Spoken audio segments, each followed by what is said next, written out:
And good morning. Welcome to Community Voice. I'm your host, Josh Engel. Today is Wednesday, I'm going to guess, December 18th. Is that right? December 18th. Oh, I got the thumbs up from Colin. It's a beautiful, beautiful day outside, and we're very pleased to have Tanner Health System in the studio with us today. We are live streaming this morning's episode of Community Voice with my Tanner guest on our News Talk 1330 WLBB Facebook page. So if you have any questions or comments for our guests, feel free to hop in. Or if you just want to talk about how great they are, you've worked with them before, and you're like, wow, this girl's great, feel free to hop in the chat. I'd be so happy to read those out to our guests. Today's guest is Carson Nail. What does PAC stand for? Physician Assistant Certified. Certified. Capital C. You have to be certified to practice, but yeah. Absolutely. All right. All right. Check it out. Awesome. All right. So Carson Nail is a physician assistant, well, it says it right there, with a Tanner Urgent Care for Kids, and has been practicing for 2 years. She received her undergraduate degree in public health from Mercer University and a master's in physician assistant studies from Samford University. Carson is married to Parker Nail, who teaches and coaches at Carrollton High School. Hey, shout out, Parker. Look at that. Married to a celebrity. They reside in Noonan with their Bernedoodle, Wrigley. All right, hold up. First of all, what's a Bernedoodle? All right, so it's a Bernese Mountain Dog and Poodle mix. Dig it. Okay, well, this is my dog right here. He's a miniature poodle. Oh. I love any and all poodles. Yeah, you see that? Yeah, doodles are great. He's the best. Our pride and joy. They're so smart. Isn't it cool how much smarter they are than us? Yeah, they really Maybe not you, though. You're certified. I don't know. Sometimes. You're bona fide. So we got you're on the show today. We're so glad that you joined us. We're going to be talking about Tanner Urgent Care for Kids. So why don't we jump right into the mix here? What are some of the most frequent misconceptions you see about how children catch and spread germs during flu season? Because everybody blames the kids. Mm-hmm. You know what I mean? The whole office gets sick. Everyone's like, well, so-and-so has 4 kids, and she's passing the sickness. Are there any misconceptions there? Yeah, they definitely harbor a lot of germs. But, yeah, the biggest misconception, I would say, is that, in general, being outside in the cold too much will give you the flu. People's grandmothers, great-grandmothers, used to say that. But still, it's a big misconception when, in reality, the flu rises in the cold seasons because it is more stable at that temperature, so it's able to spread more, and the air is less humid, so it can travel farther, and people are also usually indoors more, so you're in closer contact, and just have basically the perfect opportunity for the flu to... It's a perfect storm. Exactly. I never thought about that. It's cold, so everyone's kind of like inside, so it spreads a lot easier. Mm-hmm. So can you explain... how to tell the difference between a common cold, the flu, and other viral infections that children may experience this time of year? I know we're talking about kids, but I'm literally just coming off something, like with the chest and the nose and everything. So I'm genuinely curious because I want to know what I had. You know what I mean? Can you explain how you tell the difference? Yeah, sometimes it can be difficult, but generally the flu will be more sudden onset symptoms and usually more severe. So cold, you typically get like that tickle in your throat and then maybe some congestion, cough, and it usually is a little like progression of symptoms. Usually the flu, you may feel kind of tired the day before, but it kind of hits you at once, like fever, body aches, fatigue. Sometimes you can have GI problems like throwing up, diarrhea, or just cold, cough, sore throat type things. But obviously everyone's different. You can have a pretty bad cold, but usually the flu is a lot more severe. Oh, okay. All right. And it is pretty normal to have like the nausea and everything. Mm-hmm. Yeah. All right. Well, I didn't have that, so I didn't have the flu. Are there surprising places where germs tend to accumulate? Like, and how can parents minimize their kids' exposure? Just leave them out in the cold, right? Like, and don't bring them in around everybody else. No. I would say in public, this might not be too surprising, but the public high chairs at restaurants, I would either bring like disinfectant wipe down or just like a high chair cover, because usually the ages using those put everything in their mouth, their hands in their mouth, so they're exposed to even more germs. Shared school supplies in the younger kids, like if they bring colored pencils or glue sticks to school, everyone shares. You could wipe those down. I'm not saying every day. That can be, once a week if you think about it, or every so often. Washing backpacks on long breaks, because those, think about where they throw those around all day and everything that comes into contact with. At home, bathroom doorknobs, light switches, refrigerator, not any like common surfaces like that. But the biggest thing is just teaching proper hand washing from a young age. Awesome. Yeah. And I mean, I guess, a lot of these could apply to adults too. Like I'm sitting here, I imagine a lot of listeners are just like, all right, well, maybe I should start wiping my fridge handle down, and like cleaning my bags up, if you're bringing them around to work. But kids especially, because, everything, they're biting it and and sneezing on it and everything. So it's a good idea to kind of keep that stuff cleaned off, just to help prevent that. Exactly. So, we're talking about preventative measures here. Things you might need to do to help slow down the spread of whatever. What daily habits do you recommend for children and their families to avoid getting sick? So one would be, wiping off of the disinfectant wipe some of the supplies. And you said another one, and I'm blanking on it. Just proper hand washing. That's it, hand washing. Yeah, that's one of the biggest public health initiatives of all time, learning that hand washing is very important.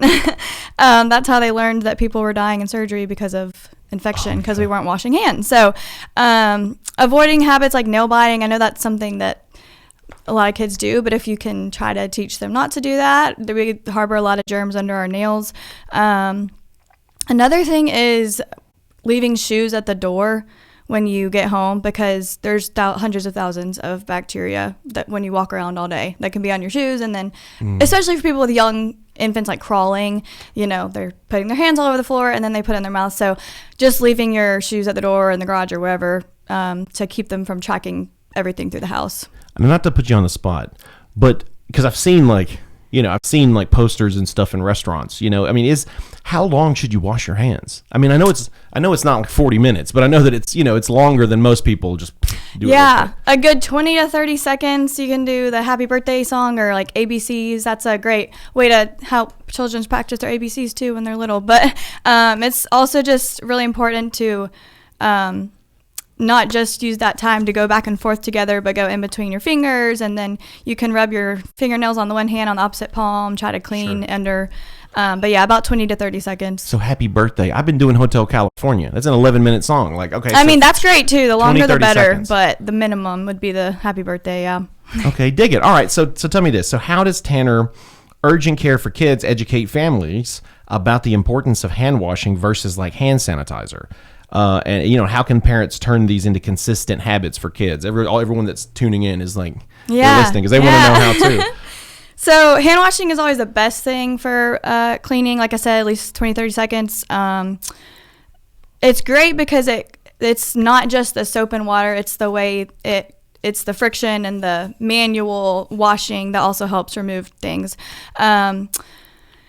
Hand sanitizer is great to have on hand for if hand washing isn't available, but the hand sanitizer, most people don't use enough for it to actually do its job. You're supposed to have like a palm full and have enough to lather all surfaces, get everything wet, and really scrub again for about 20 seconds, and then, it'll dry. But a lot of people will like put a little bit on and then dry it off, and the work has to be done with it evaporating and doing the full work for 20 seconds. Hand sanitizer also doesn't always do as good of a job of getting certain germs off. One that's really relevant for people would be the norovirus. Causes like common stomach bugs. It can help remove them, but not as effectively as hand washing. So I didn't know that. Yeah, in my mind I was like, oh yeah, well alcohol just kills it all, but it's still not as thorough. A lot of people go, and then they just sort of head out. Yeah, and then another one, C. diff, which isn't as relevant to the general population, but especially in hospitals. Hand sanitizer doesn't remove that, so you have to. What was that? C. diff? Yes. Are you familiar with that? No, teach me. Yeah, it's you're at high risk after antibiotic use or being like in the hospital. So it usually happens after a lot of the good healthy flora has been wiped out for whatever reason, usually after antibiotics, and it just causes a lot of diarrhea, and it can make you really sick, but like with fevers and stuff. But hand washing is the only way to get that germ off. Alcohol, hand sanitizer won't get rid of it. So well, I'm gonna be washing my hands during the break. You shouldn't get that in the general public, but fun fact. Check it out. Okay, so you've covered a few, but do you have any specific tips for cleaning routines for households that can help keep kids healthy? You mentioned, keeping shoes at the door, and washing, disinfecting surfaces that they're touching a lot. Is there anything else that you can add? Yeah, I would wash bed sheets and pillowcases, that stuff, at least once a week, if not every other week, but once a week would be ideal.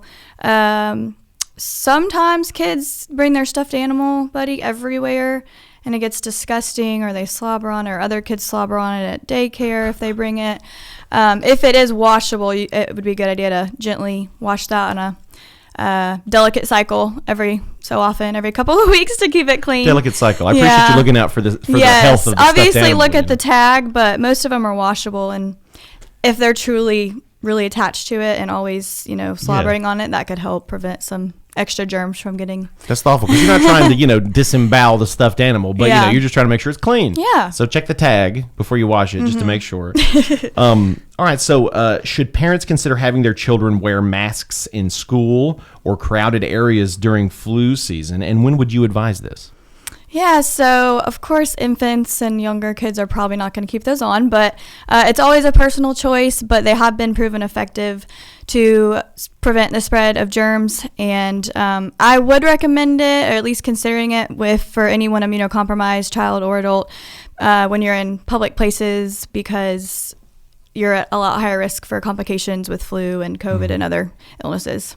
Dig it. All right. Well, you are tuning into the Community Voice. We're talking with Carson Nail, physician's assistant certified, and we're here talking about Tanner Urgent Care for Kids. We're going to go ahead and take our first commercial break, but when we come back, we'll continue our conversation with Carson as we talk more about taking care of these kids. We're going to talk about how you can boost immunity. We're going to talk a bit more about vaccines and medications, navigating holiday gatherings, which I'm dreading personally, and managing illness when it strikes, and so much more. So stay with us. Community Voice brought to you by Tanner Health System and Oak Mountain Academy. Consider the Mobius strip. Take a strip of paper, twist it, connect the ends. This connection forms a continuous loop. Seamless, infinite. That's how your healthcare should be too. At Tanner Health, the Mobius is our symbol and our promise, representing our continuum of care and our commitment that the services you need will be here for you always. We're not just changing healthcare, we're redefining it. See more at tanner.org. The Entrepreneur Scholar Journey at Oak Mountain Academy is designed to provide students with a clearly defined curriculum-based track to acquire essential knowledge and skills for success in business and leadership. Critical areas include identifying entrepreneurial characteristics, selecting a value position, and business model development. I'm Patrick Uran, head of school, inviting you to journey with us on the mountain. For more information, visit us at oakmountain.us. Discover your journey at OMA. Prepare, explore, and achieve.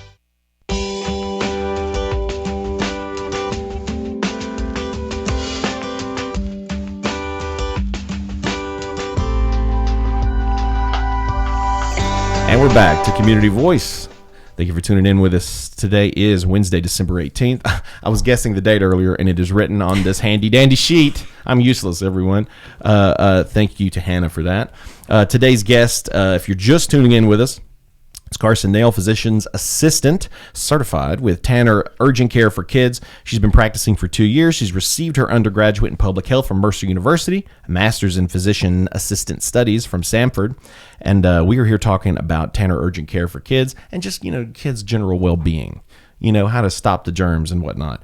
We are live streaming this morning's program on the News Talk 1330 WLBB Facebook page. Thank you, Joel, for this live stream. So if you have any questions, comments, kudos, whatever, if you have a good joke you want to throw in the chat, feel free. We'll be happy to read those out to our guest. Let's jump into boosting immunity. Let's talk about it. So what practical advice do you have for families looking to strengthen their children's immune systems during flu season? Yeah, so you have to be mindful of boosting immunity throughout the year, but of course around flu season as well.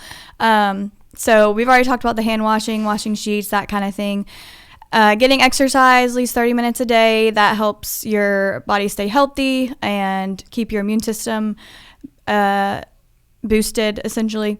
Eating a healthy diet with a variety of fruits and vegetables. You can take vitamin D and zinc. Those have been proven to boost your immune system as well, help them fight infections. Elderberry has great anti-inflammatory properties. Somebody was telling me that Yes, that became I feel like it became more well-known in COVID, but it's true for any illness. It helps boost your immune system. See, I just assumed that it was a reference to an Elton John song. Colin, Yeah. You know what I'm talking about. Elderberry wine. Isn't that what Elton John sang? I didn't know that was a real fruit. So that's something that's good for the immune system. Yeah, you can get it in like chews and pills and little liquid. There's different forms of it. So Okay. So vitamins, supplements, probiotics. Did you touch on that? Should kids take probiotics? So in general, it shouldn't be necessary for every kid. If you are having, for instance, like the flu and you're having the throwing up or the nausea with it, you can take, or diarrhea, you can take a probiotic to help prevent diarrhea from lingering.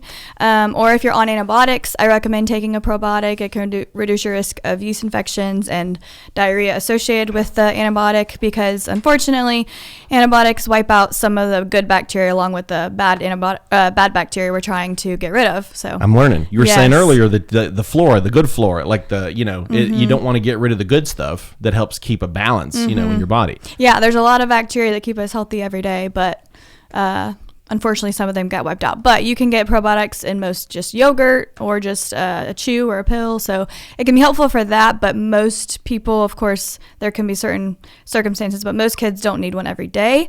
As far as daily vitamin, again, you can take a multivitamin, but most of the time, if you have a balanced diet, it's not necessary unless you're specifically deficient in something. Of course, you can talk to your pediatrician if you're worried about your own child's nutrients. But in general, vitamin D and zinc would be what I would do if you're going to pick. So how about sleep and stress? So how do sleep and stress affect children's ability to fight off illnesses? And how can families stay on track with healthy routines during the busy holiday season? Yeah, so your body uses sleep to kind of heal from the day, including your brain. It's a way for it to kind of rest from anything and all the stress from the day. And also when you come into contact with germs, and we come into contact with stuff every day that we don't get sick with, and you're more likely to get sick from those things if you are worn down on sleep, because your immune system isn't going to be at its highest capacity. So getting adequate sleep every night, at least 8 to 10 hours, is really helpful. Also trying to go to bed at a same or similar time every night helps with your internal clock, keeping that schedule. Your brain begins producing melatonin in the evening, which makes you sleepier and ready to go to bed. So if you use screen time too close to bed, that can suppress the release of melatonin. That's why it can keep you up longer. So avoiding screen time for at least an hour before bed is also helpful. Create a routine, maybe like reading a book, or for certain ages, nursery rhyme for younger children. Talk with them before bed, like about what their favorite part of the day was, stuff like that, and just get that routine going so that they are ready and in the mindset of it's time for bed.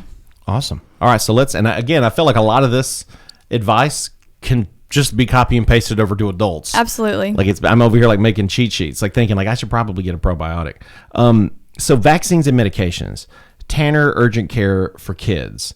Do y'all provide flu vaccinations? And how can parents determine if their child needs one? So we don't provide them in our clinic, but any pediatrician or pharmacy should be able to provide them for you. We recommend flu shots for everyone 6 months and older, unless you have a severe allergy to eggs or another component, which doesn't apply to most people, but that can be clarified with your pediatrician if you're unsure. Also recommend pregnant women get the vaccine, because you can pass immunity to your baby through the womb before they're able to get it because they can't get it, for the first 6 months of life. So that can help them stay healthy as well. So what advice would you give to parents who feel unsure or reluctant about flu shots or other vaccines for their kids? I know that's a big topic. Yeah, definitely. My biggest I would say there's obviously multiple articles and tons of evidence that vaccines are safe and effective at reducing the risk of contracting illness, even if you do get it, especially the flu. The symptoms are usually a lot milder. I see that all the time in the clinic, milder flu cases with vaccinated people. I would encourage them to voice their specific concerns to their pediatricians, because if you try to navigate that on your own, just Googling, it can be really overwhelming and honestly hard to understand and kind of get scary. But your pediatrician, if they know exactly what your concerns are, they can probably talk to you about it, not necessarily convincing you, but just so you know the facts and inform you so you can have an informed decision. One great example, the polio vaccine. It's over 99% effective at preventing polio. Shout out to the polio vaccine. Yeah. I was going to say that when you're talking about first started mentioning vaccines. I'm like, hey, how about the polio vaccine? By the third vaccine, there's 4 usually, but by the third, there's over 99% effectiveness. And I mean, as most people know, it can cause paralysis and death. So that's huge.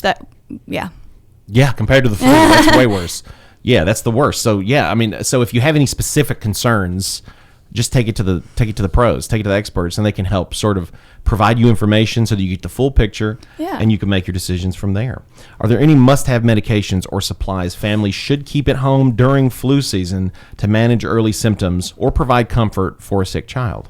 Yeah, I would say it's good to have some ibuprofen or Motrin, Advil, same thing, Tylenol at home, just to help with pain and fever. You don't have to treat a fever because it's not harmful, but if they're uncomfortable, you can give ibuprofen starting at 6 months old, but I wouldn't recommend giving anything to suppress fever under 2 months old because we need to know if someone that age has a fever. We don't want to mask anything. Flonase is good. Fluticasone, it's a nasal spray. It's an intranasal steroid, so it helps with the inflammation and sneezing and itchy stuff with allergies as well. Zyrtec, Claritin, Zylol, anything like that, antihistamine. Some good local honey, good to have that at home. That helps boost your immune system and also helps. It's a natural cough suppressant. Excellent. Awesome. Well, time is 8:51, so we're going to go and take our last commercial break. But when we come back, we'll wrap up our conversation with a physician's assistant certified Carson Nail as we chat more about Tanner Urgent Care for Kids. So don't go anywhere. Community Voice brought to you by Tanner Health System and Oak Mountain Academy. Consider the Mobius strip. Take a strip of paper, twist it, connect the ends. This connection forms a continuous loop. Seamless, infinite. That's how your healthcare should be too.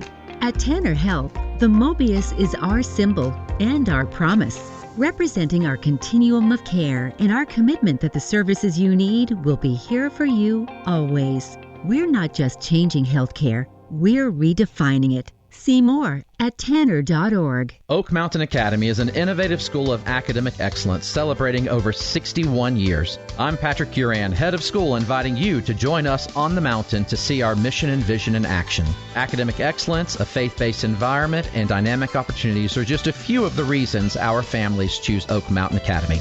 Academic scholarships and tuition assistance are available. For more information, visit us at oakmountain.us. Discover your journey at OMA. Prepare, explore, and achieve.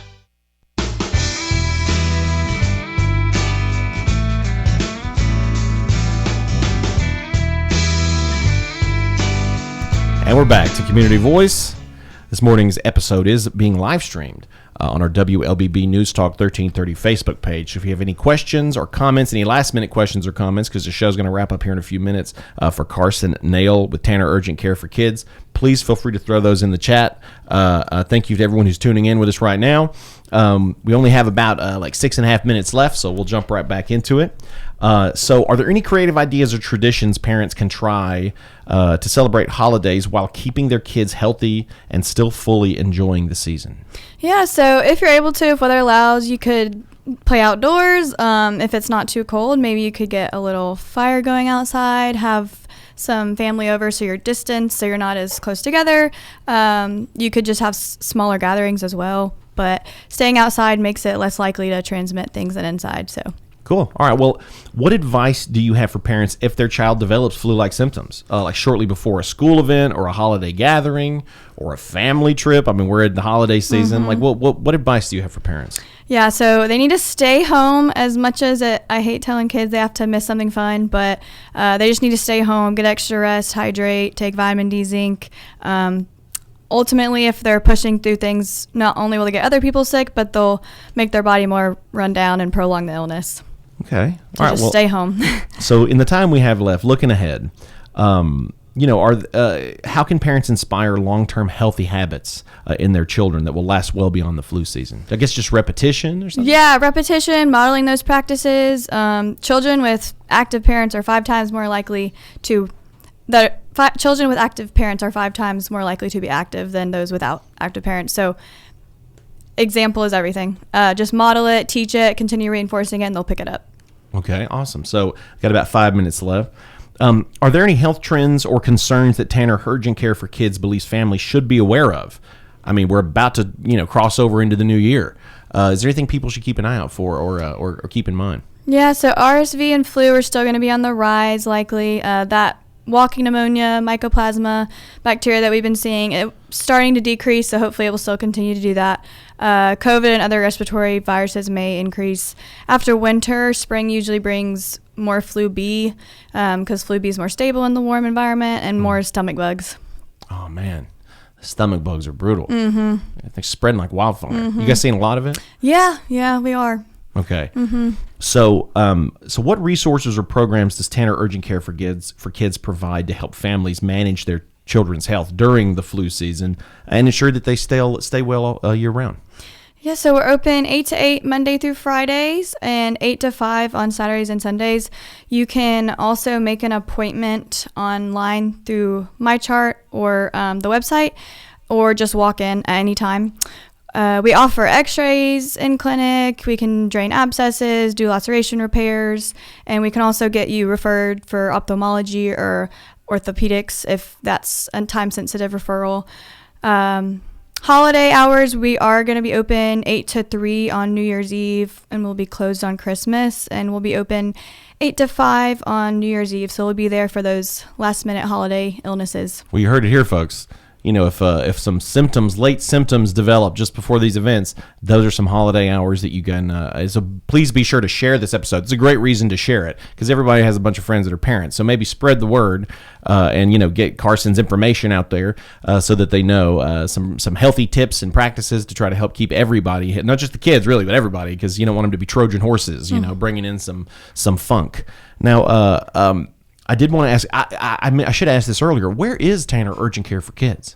It is in the pavilion, on the second floor of the Tanner Pavilion, and it's across the hall from the Tanner Healthcare for Children primary office. This is the new building? Yes. That was beautiful. Mm-hmm. Yeah, okay. And it's nice because the waiting room's really big, so you're not going to be right next to sick people getting your well checked. So yeah, and hit up that little cafe thing in the lower level. Yeah, the That's bistro. A1. Mm-hmm. Those breakfast sandwiches are not playing around. Mm-mm.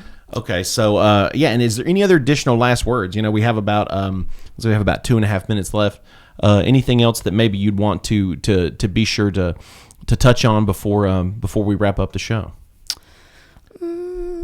I guess I also wanted to mention we're supervised by the pediatricians at Tanner Healthcare for Children, so that can be really helpful. If we diagnose your baby with RSV, they can follow up with them easily.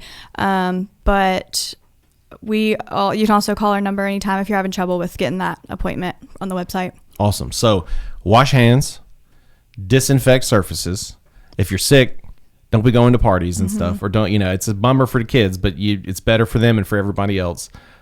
Make sure we get good sleep, right? Some vitamin supplements, probiotics that would be good for the kids' immune system. Mm-hmm. And if they have any more questions, they can stop by Tanner Urgent Care for Kids and talk to you. That's right. Awesome. And you're going to get sick. It's normal, but that's good ways to prevent it from getting worse. Awesome. Well, hey, Carson, thank you so much for coming on the show today. We appreciate you illuminating this time of the year for us, providing some information about how to keep these kids healthy. And we're going to go ahead and wrap up here now. But everyone who tuned in today, share this episode, spread the good word, and let everyone know how they can help prevent the spread of germs this holiday season so we can focus on the good stuff. Yeah, that's right. Like family and presents and laughs and Bing Crosby music and everything else. All right, well, Community Voice again brought to you by Tanner Health System and Oak Mountain Academy. We'll see you next time.